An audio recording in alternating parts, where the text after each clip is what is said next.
Good morning, class. Welcome to another edition of Papa Llama's Advice Hole.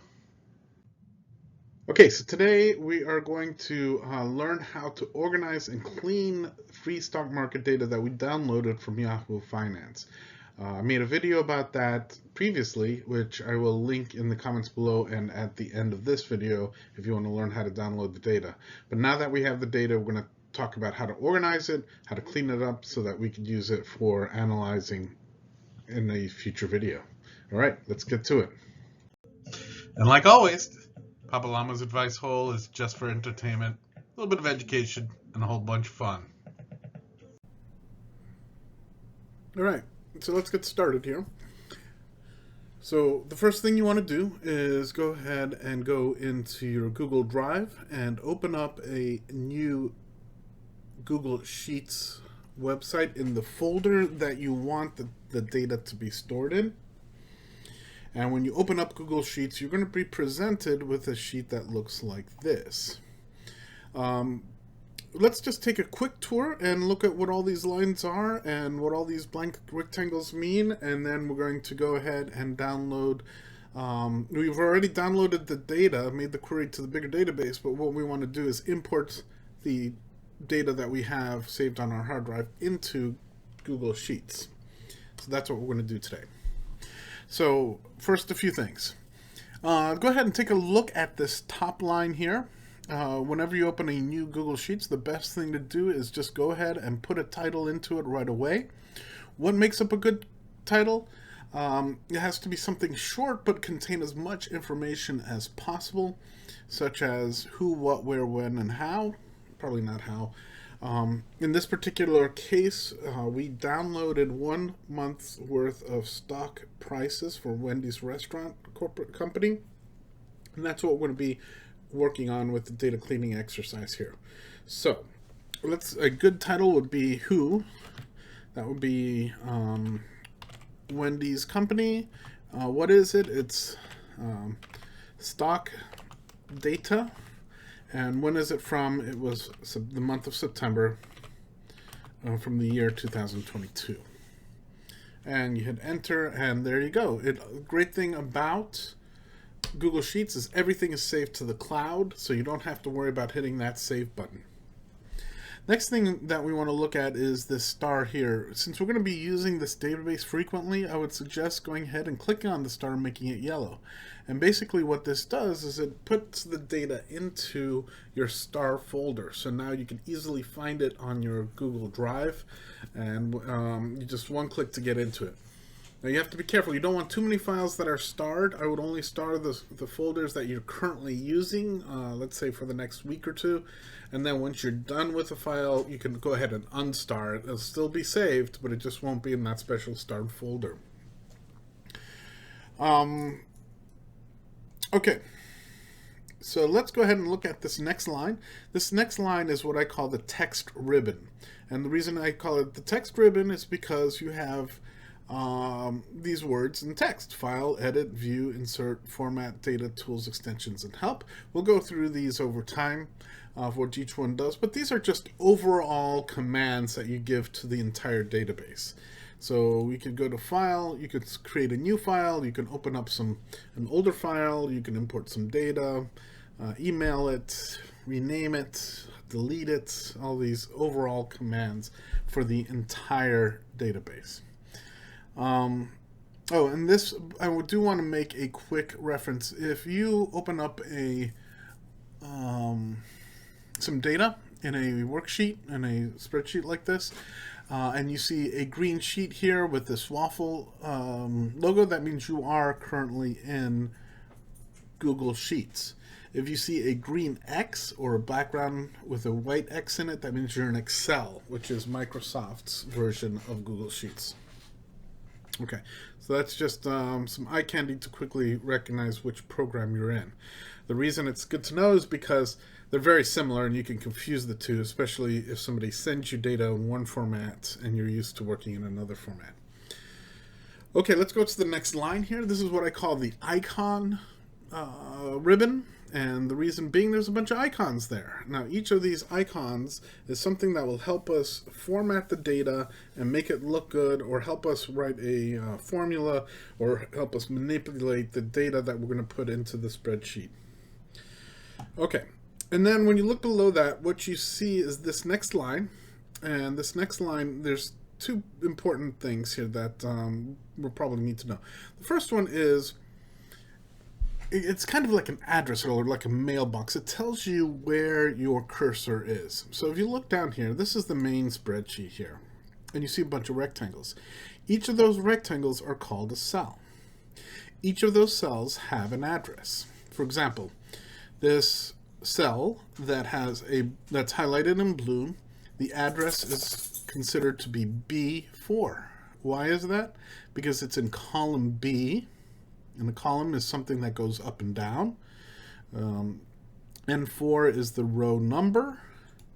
And the row is something that goes from left to right. Okay, so data that goes from left to right is a row. They're usually called observations or individuals. Whereas the columns are attribute data, or the data that you're collecting. So going back, B4 is located here because it is here between B and 4. It's like that game Battleship, if you ever played.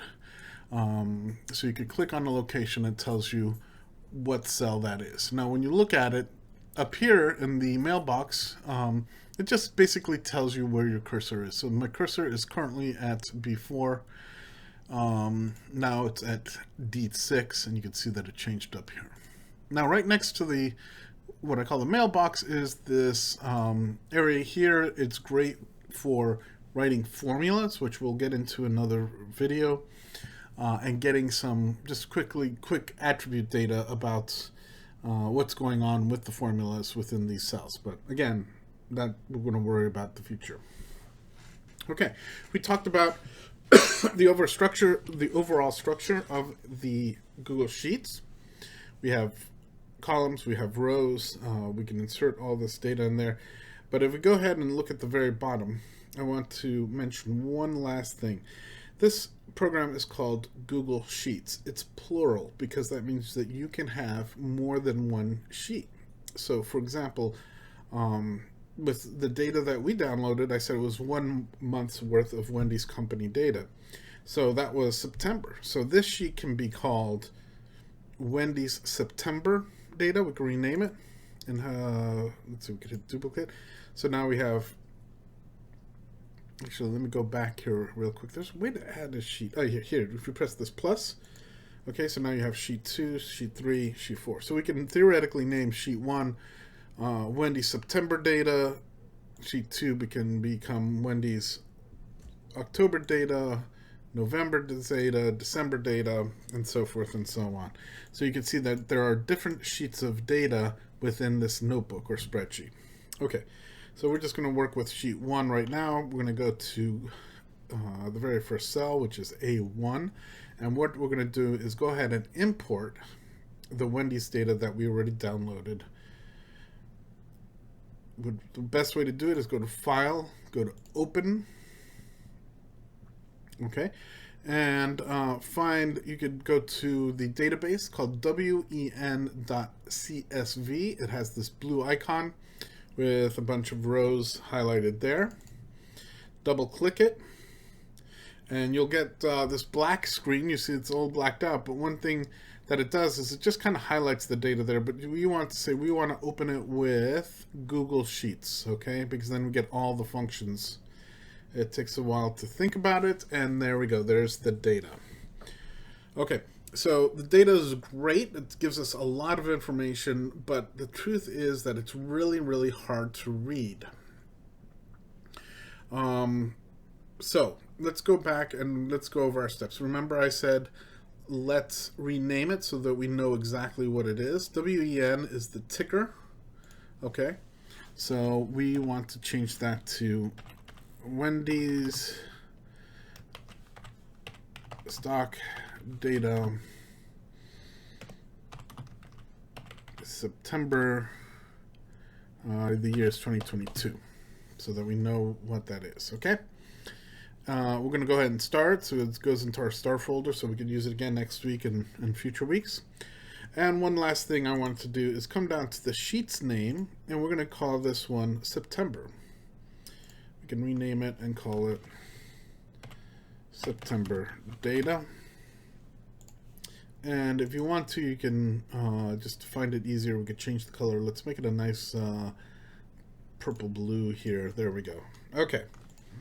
So now we've labeled it. We know what the sheet is. This is who. It's Wendy's company. What. Stock data. When. September 2022. It's found in our star folder. And we also created a sheet separate for this month called September data. Okay, so now let's go ahead and look at the data. This is a couple things that we want to know. The first row here, you notice that is very different than all the other rows. So the first row is some text, and it basically describes what kind of data is in the column. Okay, so this is going to be the date.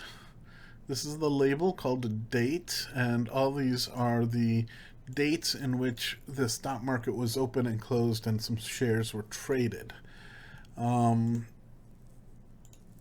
then we have the next one is called open, and we see that these are opening prices. Every time that the stock market opened at 9:30 a.m. the stock price was $19.04, but then there's also a fraction of a cent, 9.9999. Or on September 2nd, it was $19.54 and 0.0001 fraction of a cent. Okay, so we have to clean all that up so it's easier on our eyes. So first thing we want to do is go ahead and highlight the label row, which is always the first one. And just to make it easy on our eyes, let's just bold the text so that we can set it apart from the rest. And when you hit B, what I did is I came up here to the icon ribbon and I hit the B, and it bolds everything in those cells. Okay, and if I clicked on the entire row by pressing on the one over here, you can see that it included this. So anything that I write in here, you'll see should also be bolded. And there you go. Whoops. So test, T-E-S-T. There you go. Okay, so everything from now on will, in that entire row, row 1, will be bold. Now, another thing that you notice is that the column data is, it's not centered. It's off-centered from all the numbers. So let's go ahead and make everything centered. One thing that you could do is just simply click on all the columns and then go up to the ribbon.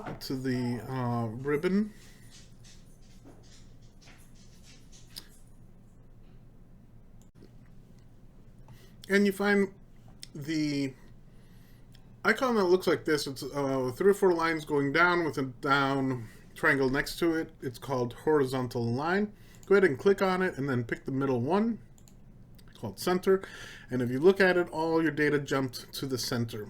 So already the data looks just visually pleasing, and we didn't do too much. Okay.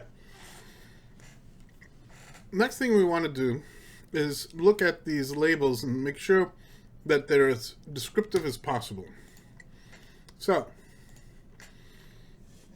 earlier I said that this open is really the opening price of the Wendy's stock at the morning at 9:30 every morning at the exchange. So let's go ahead and label that so it's a little bit more precise. So we'll call it opening price. And at 4:30 p.m. the stock market closes, and that's what the close is. So we're going to just call that the close price. Okay. Now it almost seems more logical if we knew the opening price that day and the closing price that day. So we should move column E over next to, or I should say between column B and C here. So how do we do that?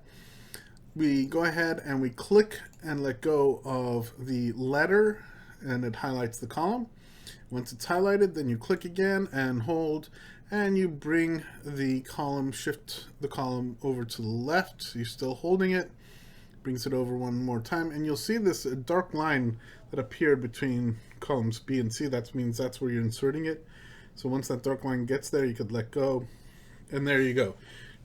The new column C is the closing price. So we have the opening price next to the closing price. And then the next two columns is the high price of the day and the low price of the day. So let's go ahead and label that to make it more accurate. Low price of the day. And click over here and we click high price of the day. There we go. Now let's look at D1, and if you look at it, we just renamed it to high price of the day. But if you look at the title, it's now really wonky because the number of characters that I have are greater than the cell itself. So we want to clean that up a little bit.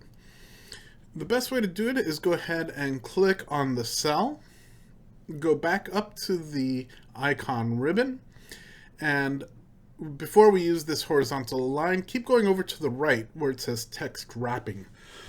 We're going to go ahead and wrap the text. Now this isn't like present wrapping or wrapping your car or, you know, wrappers on the radio. This will wrap our text over to the next line.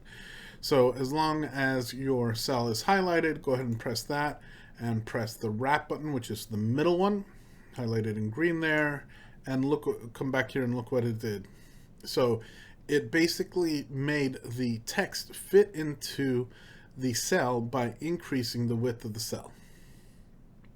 Okay, so let's do that again to the low price of the day. If you notice, the low, the LO is cut off, and the word, pretty much the entire word of the day is cut off. So let's go ahead and click on that. We click on the button that we just learned about called text wrapping, and we wrap right in the middle, and there you go. Pretty good. Now, usually people, when they think about the stock market, they think about lows and highs in that order. So let's just rearrange these two columns so it makes a little bit more sense. So we want to go from a low to a high. So we have to move column E over one space. So click and highlight it, then click it again, grab it, and move it to the shift it to the left, and there you go. Great. Now, something I want you to look at now is look at this adjusted close. This is a interesting column. ADJ is shorthand for adjusted. And for our purposes, this is going to, we're not going to use this column because if you look at the values within each of these cells, you see that they're exactly the same as the closing price. So this closing price is 19.4, this adjusted price is 19.4, this is 19.32. So basically this is repeat data. And as data scientists, we want to make sure that we have the cleanest data available. We don't want any extra columns or rows. We definitely don't want any duplicate data. So once you've confirmed that it is 100% duplicate, let's delete it. The best way to do that is go ahead and click and let go of the column letter, and then go and hit backspace or delete. And what does that do? It gives you a nice big gap in your data. So what does this now mean? We just have to move the volume column G over a space. So go ahead, click and let go, highlight it, then click and grab it and move it over one. And by the way, volume is the number of shares that were traded that day. So that trade could have been somebody who bought a stock or or somebody who sold a stock. We don't know if they bought it or sold it. All we know is that some transaction happened. So it's the number of transactions that happened in that day. Okay, so everything's starting to look nice. A couple things though. Let's go over here back to opening price. And this is really wonky that you have this, it says price, but this doesn't look like anything like a price you would see at the grocery store. Basically what it's saying is that there's a dollar amount and a cent amount, and then the rest of the decimal spaces are fractions of a cent. Those are interesting, but it's sometimes hard to read. So let's go ahead and let's format it into something that we know how to read. Because we know that open price, close price, low price of the day, and high price of the day are all currency or money values, let's go ahead and click them all together. And we selected all the columns because we want to all format them the same way. And because it's a currency, the fastest way to do it is you can come up here to the format and the text ribbon and go to number and then pick one of the currencies down here. Or you can, let me go ahead and highlight them again. You could press this simple $ here and it does it automatically. So if you're okay with the extra $, you can just go ahead and do that. The other formats that we have for currency, you go up to format, go up to number. It's currently put on currency, but we can do financial. So this is what accountants use. So if it's a positive number, it's just the dollars and cents, and then if it's a negative number, it will appear in parentheses. So we could leave it at that, but I like it where we just do it fast and we just press the $, and there we go. So now we know that all that is money. Okay, but remember, volume is number of shares, so that's a whole number. This says that 1.8 million transactions occurred on September 1st. But that's a little bit hard to read because normally when we see something in the millions, we like to see commas in between every 3 digits. So let's go ahead and do that. Let's go ahead and format that. So you select the F column, you go to format, then we go to, we want to format the number, and this is going to be a number. So go ahead and click that. But our numbers, we're not as scientific, it's not $ or anything. So if you see it actually added this extra 0.00, it added some decimal places. We're not interested in that. So while the column is still selected, you can go here and tell it to move or decrease the number of decimal places. So press it one time and then you come here and look, now it just has 1 decimal place. We don't want that either, so go ahead and click it again and you can see now it's a whole number with commas, and it's something that's easy to read. Okay. So that's it for the data cleaning side of things. It's fairly easy. It's just a few buttons that we learned on the text ribbon and the icon ribbon, and we were able to make the data look cleaner and easier to use and easier to look at. And because this is Google Sheets, you don't have to hit a save button. You just have to close or turn off your computer and it will automatically be saved to the cloud. All right, folks, that's it for today. In the next lesson, what we're going to do is we're going to start working on formulas, some basic formulas, just to kind of look at the data and start manipulating the data, because when we see all these numbers, sometimes it's hard to really figure out what's going on because there are so many numbers and you can drown in them. But if we had some easy statistics, like what is the average opening price of the month, it helps us understand the data a little bit better. And that's what we're going to do in the next video. All right, take care. I'll talk to you later. Hey folks, I just wanted to remind you, if you're looking for the link that will show you how to download the Yahoo Finance data for all the stock market data, look under my subscription here. I will put a quick link to that video. It's only going to be a few minutes, so it should be an easy watch. Also, I'm also going to add another video that has a lot of tips and tricks for advanced users. So if you want to up your game on using Google Sheets, go ahead and watch that one as I prepare the next series of videos that shows how to use formulas in Google Sheets. Okay, also one more thing, if you can hit the subscribe button, it should notify you every time I post a new video. I'm going to try to do one a day so that you guys can keep up on top of things. Have a great day.